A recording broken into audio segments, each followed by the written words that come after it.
Boker Tov, nous reprenons ce matin notre étude du psaume 95 et nous réfléchissons notamment sur les mots Bo'u nishtachave, venons et procédons à la ishtachava.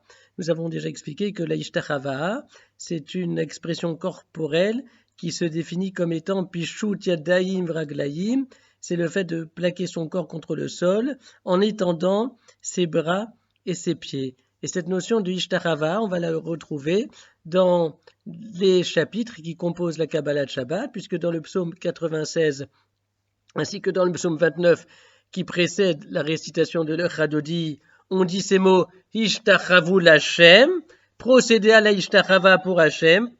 De la même manière, dans le psaume 97, il est dit Ishtachavu lo kol Elohim, que toutes les divinités qui sont adorées par les nations, ainsi que toutes les forces de la nature puissent se prosterner devant Hachem. Dans le psaume 99, à deux reprises, on retrouve cette expression, puisqu'on a un premier verset qui dit V'ishtachavu l'hadom raglav et un deuxième qui dit V'ishtachavu lehar kodsho.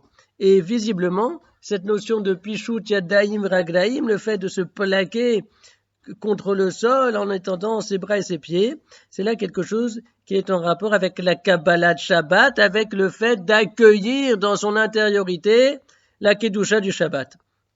Et on peut le comprendre parce que Pishut Yadaim Veraglaim est en lien avec la Kabbalah, avec le fait d'accueillir.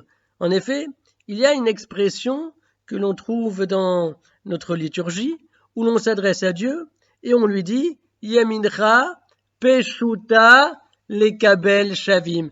Ta droite, Peshuta, est tendue, les kabel, pour accueillir les shavim, ceux qui reviennent à toi, ceux qui font teshuva. Et donc, dans cette expression, Yamidra Peshuta lekabel shavim, ta main est étendue pour accueillir ceux qui font teshuva. Le rapport est établi entre le fait d'avoir la main tendue et celui de l'accueil. Pishut yadaim vraglaim, balance avec Yamidra Peshuta lekabel.